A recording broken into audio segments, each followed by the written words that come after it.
হরে কৃষ্ণ। শ্রীধাম শ্রী নবদ্বীপ।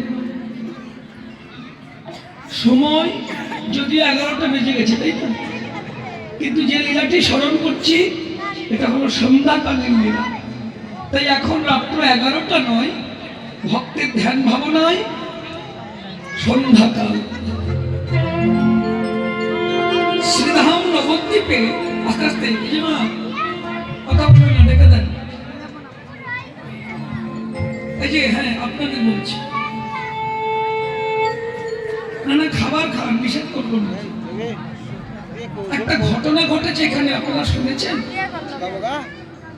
খাবার খান, কেউ খাবার খেতে নিষেধ করবো না। আজকে সন্ধ্যাবেলা আপনাদের এই নদীয়ায়, এবার এই নবদ্বীপ ধামে একটা দুর্ঘটনা ঘটেছে। হঠাৎ থেকে এই ঠিক সন্ধ্যা 6:30 7টা। আচ্ছা আচ্ছা, আপনারা কেউ শুনেছেন ঘটনা কি ঘটেছে? কি গো মা, শুনেছেন? এখানেই ঘটেছে, শোনেননি তো? আচ্ছা আমি বলছি, একটু মন দিয়ে শোনেন। কি ঘটনা ঘটেছে জানেন মা?